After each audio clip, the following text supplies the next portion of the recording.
नमस्कार। दिन भर की तमाम बड़ी और अहम खबरों के साथ मैं हूं स्मृति रस्तोगी। आइए बुलेटिन की शुरुआत करते हैं सुर्खियों से। एनआईए ने नाकाम की बड़े पैमाने पर आतंकी हमलों की साजिश। दिल्ली और उत्तर प्रदेश में 16 ठिकानों पर छापेमारी में 10 लोग गिरफ्तार। भारी मात्रा में हथियार और अहम दस्तावेज बरामद। आतंकी संगठन आईएसआईएस से प्रेरित गिरोह हरकत उल हर्ब ए इस्लाम का किया भांडाफोड़।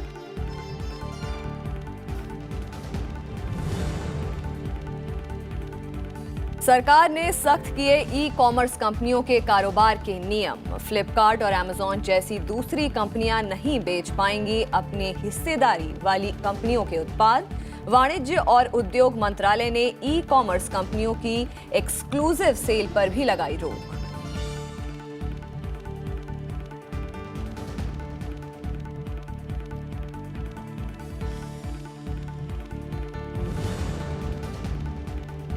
सबसे गरीब को सशक्त बनाना सुशासन और सुधारों का मकसद। चैंपियंस ऑफ चेंज 2018 पुरस्कार समारोह में उपराष्ट्रपति एम वेंकैया नायडू का संबोधन। कहा, व्यापक विकास प्रक्रिया में सभी क्षेत्रों और लोगों की भागीदारी सुनिश्चित करना सरकार की जिम्मेदारी।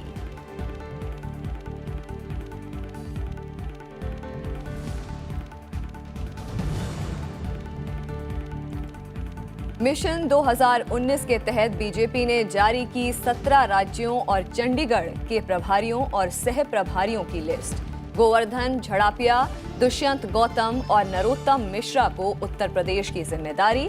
भूपेंद्र यादव को बिहार और ओम प्रकाश माथुर को गुजरात का बनाया गया प्रभारी।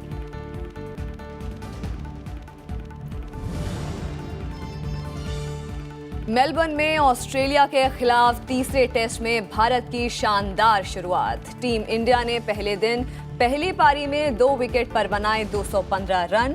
पहले टेस्ट में मयंक अग्रवाल का अर्धशतक, चेतेश्वर पुजारा 68 रन और कप्तान कोहली 47 रन बनाकर क्रीज पर।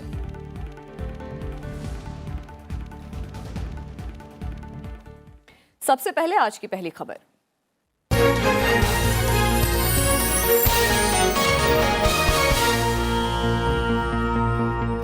आतंकी गुट आईएसआईएस की भारत में पैर पसारने की कोशिशों को देश की सुरक्षा एजेंसियों ने आज बड़ा झटका दिया। एनआईए की टीमों ने दिल्ली और उत्तर प्रदेश में कई जगहों पर छापेमारी कर आतंकियों की मदद करने वाले कई संदिग्धों को पकड़ा। जांच एजेंसी इन संदिग्धों से पूछताछ कर रही है। एनआईए के मुताबिक ये लोग देश में अलग अलग जगहों पर हमले की साजिश रचने में जुटे थे और धमाकों से दहशत फैलाना चाहते थे। आतंकी संगठन आईएसआईएस के नए मॉड्यूल का पर्दाफाश करते हुए बुधवार को राष्ट्रीय जांच एजेंसी ने बड़ी कार्रवाई को अंजाम दिया। दिल्ली पुलिस के विशेष सेल और उत्तर प्रदेश एटीएस के साथ मिलकर एनआईए की टीमों ने दिल्ली और यूपी में कुल 17 जगहों पर छापेमारी की। दिल्ली के सीलमपुर इलाके में 6 जगहों पर छानबीन की गई, जबकि पश्चिम उत्तर प्रदेश के अमरोहा में भी 6 ठिकानों को खंगाला गया। इनके अलावा मेरठ और लखनऊ में भी एनआईए की टीमों ने कई जगहों पर छापेमारी की। इस दौरान जांच टीमों को भारी मात्रा में हथियार और 100 से ज्यादा पाइप बम बनाने का सामान और अहम दस्तावेज भी बरामद हुए।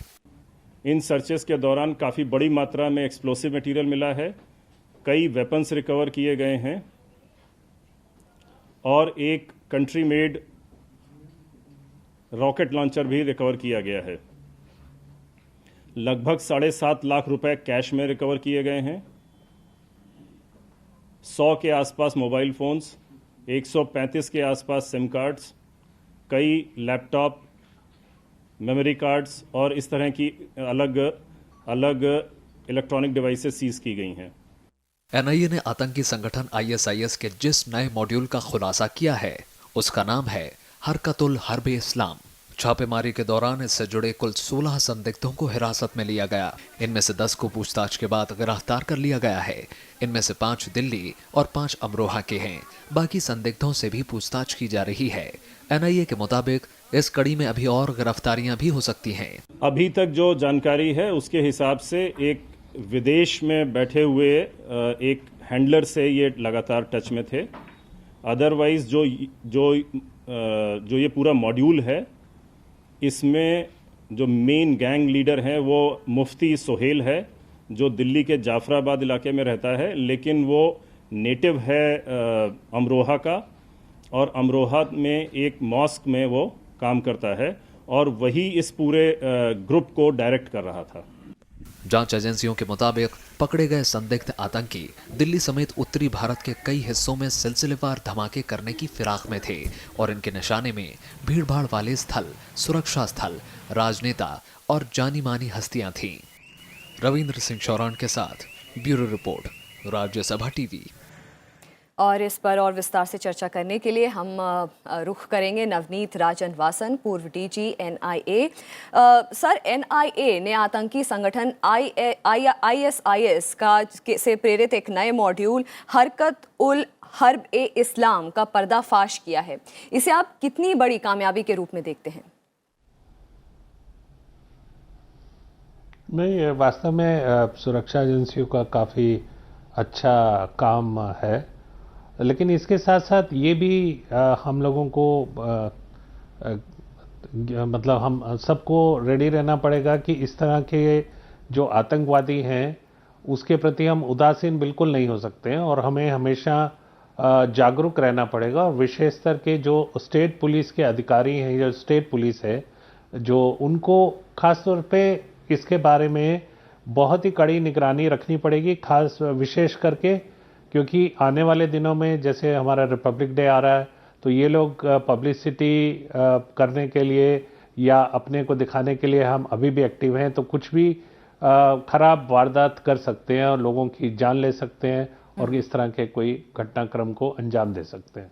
सर, आखिर क्या वजह है कि आईएसआईएस जैसी जो आतंकी संगठन जैसा आतंकी संगठन है, क्यों भारत के युवाओं को अपने जाल में फंसाने में निरंतर कामयाब हो रहा है?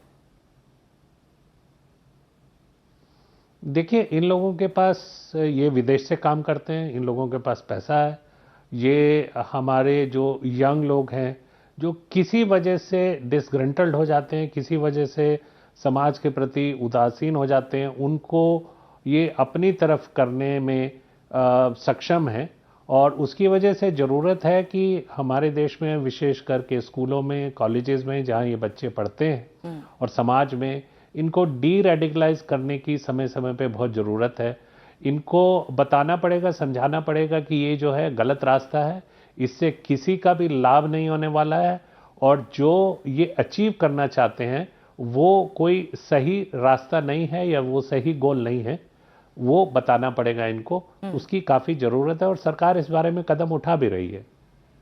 अच्छा मिस्टर वासन, जिस तरह इस टेरर मॉड्यूल में तकनीक का इस्तेमाल किया जा रहा है, सोशल मीडिया का जो यूज़ हो रहा है, जो कि टेररिस्ट ऑर्गेनाइजेशन अपना भारत में पैर पसारने की कोशिश कर रहे हैं, ऐसे सोशल मीडिया प्लेटफॉर्म का इस्तेमाल कर रहे हैं, कितनी बड़ी चुनौती है ये भारत के लिए?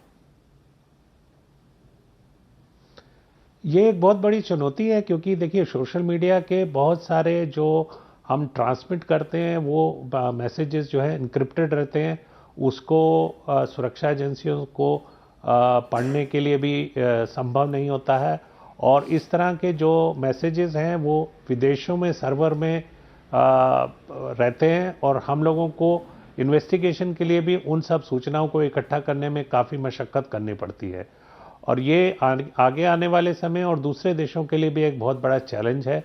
स्पेशली ये लोग इंटरनेट के जो डार्क नेट है या जिसको डार्क वेब बोलते हैं, उसमें टेक्निक्स का भी इस्तेमाल करते हैं, तो हमको उनसे ज़्यादा टेक्निकली हमको साउंड होना पड़ेगा, उनसे ज़्यादा हमको मालूम होना पड़ेगा, तभी हम इन लोगों की जो सूचना आदान प्रदान करते हैं उसके ऊपर हम निगरानी रख सकते हैं।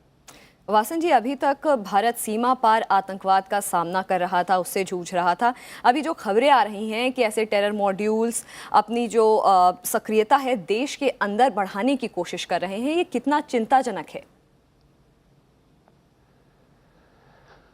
ये कोई नई बात नहीं है। आपको ज्ञात होगा कि पहले भी इस तरह के मॉड्यूल देश के अंदर इस तरह के कोशिश कर चुके हैं, कुछ सक्सेसफुल रहे, कुछ सुरक्षा एजेंसियों के वजह से अनसक्सेसफुल रहे और ये लोग हमेशा कोशिश करते रहते हैं और जैसे ही इनकी साख थोड़ा कम होना दिखाई देती है तो इन लोगों की कोशिश रहती है कि कोई ऐसा कारनामा किया जाए जिससे ये वापस सुर्खियों में आ जाए और ये जो इनके आला जो आदमी हैं जो बाहर रहते हैं विदेशों में, वो इनको हमेशा प्रोत्साहित करते हैं, इनको पैसा भेजते हैं, इसको इनकरेज करते हैं और इनको तरह तरह का प्रलोभन देते हैं, क्योंकि उन लोगों का जो काम है वो हमारे देश को किसी न किसी तरह से कमजोर करना है।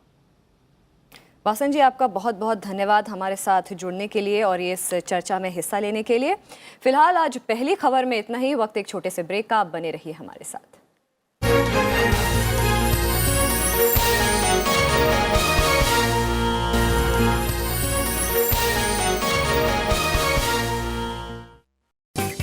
देखिए विशेष मेरे साथ आज शाम 7:30 बजे सिर्फ राज्यसभा टीवी पर।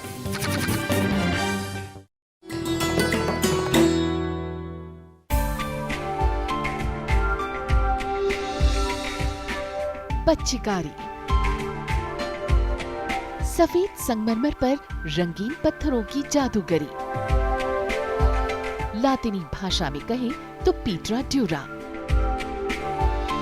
ताजमहल, सिकंदरा, एतमादुद्दौला और आगरा के लाल किले में है अद्भुत नमूने।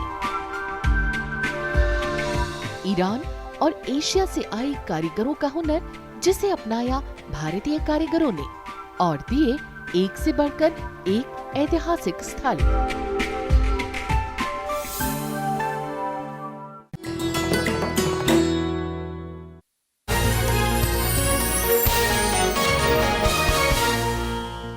ब्रेक के बाद आपका स्वागत है। टीआरएस प्रमुख और तेलंगाना के मुख्यमंत्री के चंद्रशेखर राव ने आज दिल्ली में प्रधानमंत्री नरेंद्र मोदी से मुलाकात की। दोबारा मुख्यमंत्री बनने के बाद चंद्रशेखर राव की प्रधानमंत्री से ये पहली मुलाकात थी। इस दौरान विभिन्न मुद्दों पर चर्चाएं हुई। तेलंगाना के मुख्यमंत्री ने राज्य के 10 पिछड़े जिलों के लिए फंड जारी करने, तेलंगाना के लिए अलग हाई कोर्ट, नए जिलों में केंद्रीय विद्यालय खोलने और करीमनगर में IIIT की स्थापना की मांग की है।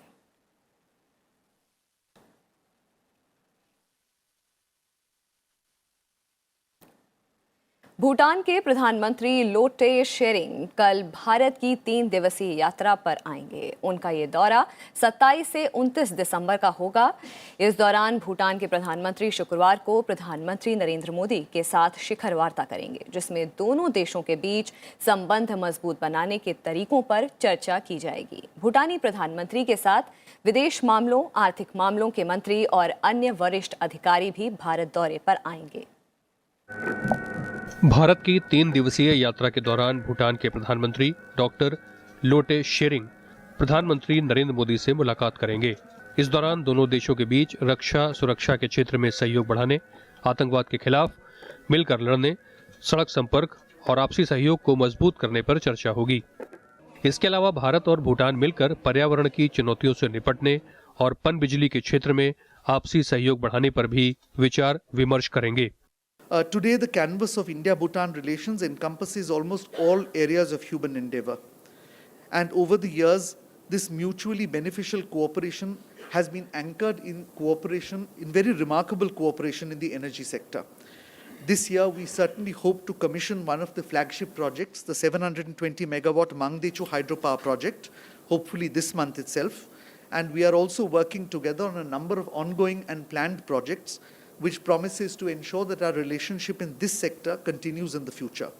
भूटान के प्रधानमंत्री का राष्ट्रपति रामनाथ कोविंद, उपराष्ट्रपति एम वेंकैया नायडू, विदेश मंत्री सुषमा स्वराज, केंद्रीय वित्त मंत्री अरुण जेटली, वाणिज्य मंत्री सुरेश प्रभु और ऊर्जा मंत्री राजकुमार सिंह से मुलाकात का कार्यक्रम भी है। इस साल भारत और भूटान औपचारिक राजनयिक संबंधों की स्थापना की स्वर्ण जयंती मना रहे हैं। इसे लेकर दोनों देशों के बीच 50 से ज्यादा कार्यक्रम भी आयोजित किए गए हैं। In addition to this, of course, we are interested in enhancing connectivity with Bhutan in its widest possible definition as a central pillar of our neighborhood first and Act East policy. And that also includes expanding trade and economic opportunities and forging knowledge partnerships with Bhutan. While the cooperation in conventional sectors such as education, health, information technology and skills development continues to grow, पिछले महीने पदभार संभालने के बाद भूटान के प्रधानमंत्री की ये पहली विदेश यात्रा है। भारत और भूटान दशकों से एक दूसरे के दोस्त हैं और दोनों के बीच भरोसे, सद्भावना और आपसी समझ के आधार पर मजबूत संबंध हैं। लोटे शेरिंग की भारत यात्रा दोनों देशों के बीच बहुपक्षीय साझेदारी में प्रगति की समीक्षा करने में मददगार होगी।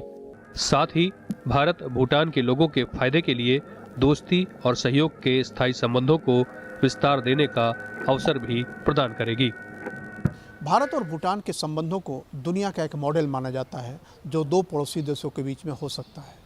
भारत की कोशिश यह है कि भूटान को आर्थिक रूप से भी इस तरीके से सबल बनाया जाए ताकि अपने विकास के लिए उसे किसी और देश की तरफ देखने की ज़रूरत न पड़े।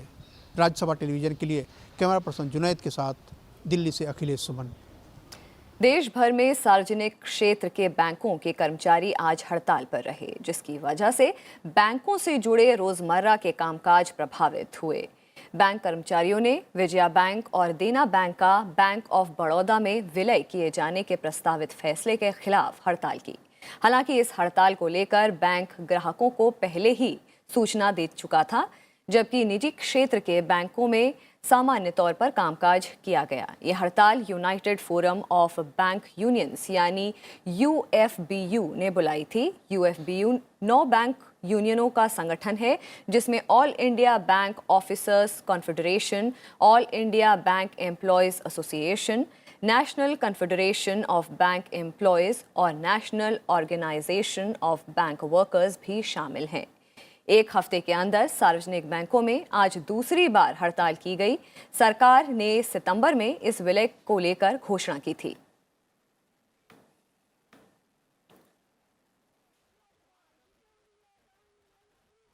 भारतीय विशिष्ट पहचान प्राधिकरण ने साफ किया है कि स्कूल बच्चों के एडमिशन के लिए आधार नंबर को अनिवार्य शर्त नहीं बना सकते। प्राधिकरण के मुख्य कार्यकारी अधिकारी अजय भूषण पांडे ने कहा है कि एडमिशन के लिए आधार कार्ड की मांग करना कानूनी प्रावधानों के अनुरूप नहीं है और ये सुप्रीम कोर्ट के हाल के आदेश के भी खिलाफ होगा। प्राधिकरण ने स्कूलों से ये सुनिश्चित करने को कहा है कि आधार कार्ड न होने के कारण किसी भी बच्चे को प्रवेश से रोका नहीं जाए।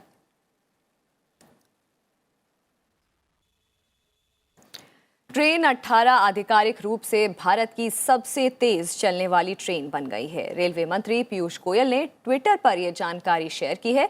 उन्होंने एक वीडियो जारी किया है। ड्राइवर के केबिन से बनाए गए इस वीडियो में साफ देखा जा सकता है कि स्पीडोमीटर पर ट्रेन की स्पीड 120 किलोमीटर से बढ़ते हुए 180 किलोमीटर तक पहुंच जाती है और उसके बाद ये स्पीड लगातार बनी रहती है।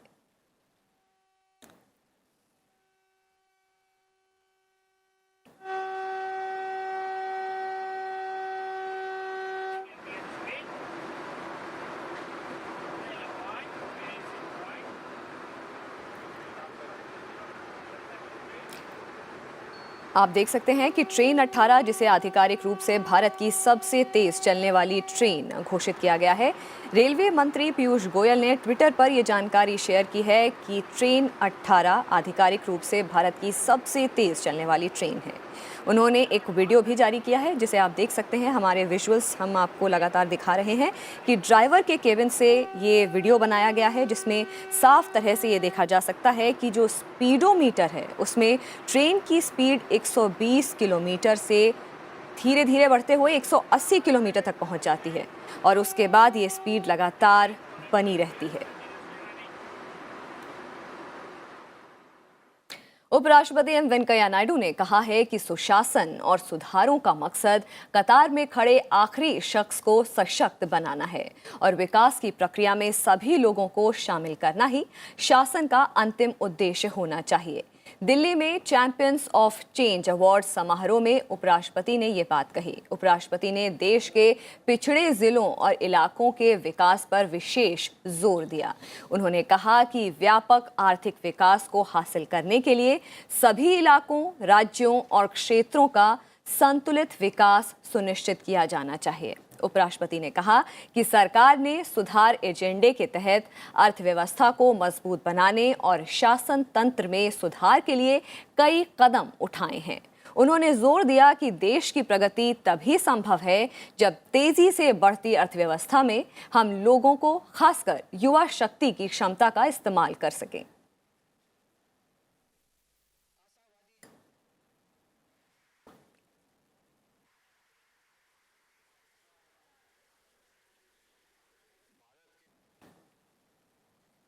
प्रदूषण और कोहरे से परेशान राजधानी दिल्ली में हवा की क्वालिटी में थोड़ा सुधार हुआ है। प्रदूषण का स्तर गंभीर से सुधर कर बहुत खराब की श्रेणी में आ गया है, लेकिन प्रदूषण ने अब भी बुजुर्गों, मरीजों और बच्चों के लिए परेशानी बढ़ा रखी है।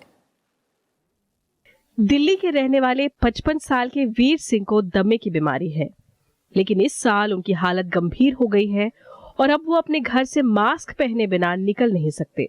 बिगड़ते प्रदूषण के स्तर की वजह से सांस लेने के लिए पंप का सहारा लेना पड़ रहा है। हाँ, मौसम की वजह से तो बढ़ रही है। जैसे ठंड में अभी प्रदूषण वगैरह ज़्यादा है तो ठंड के दिनों में ज़्यादा सांस फूलने लग जाता है। मैं 24 आवर्स वैसे जब भी बाहर निकलता हूँ मास्क पहनता हूँ। घर के बाहर बालकनी में भी निकलता हूँ तो भी मास्क पहनता हूँ। इससे ज़रा रिलीफ मिलता है। डॉक्टर के मुताबिक प्रदूषण का मौजूदा स्तर दमे और दिल के मरीजों के अलावा बच्चों के लिए खतरनाक है और इससे बचाव के लिए एहतियात बरतना जरूरी है। अब स्मॉग सीधे सीधे हमारे फेफड़े में जाती है। जिन व्यक्तियों को पहले से ही सांस की तकलीफ होती है या हार्ट की तकलीफ होती है, उनके लिए ये बहुत ज़्यादा हानिकारक है। जैसे सांस के मरीज़ हैं तो उन्हें सांस की तकलीफ हो जाती है, खांसी हो जाती है, ज़्यादा दवाई लेनी पड़ती है और कभी कभी तो ये भी देखा गया कि एक्यूट अटैक हो जाता है सांस का, कि उन्हें इमरजेंसी में जाना पड़ता है, कभी कभी एडमिट भी होना पड़ता है।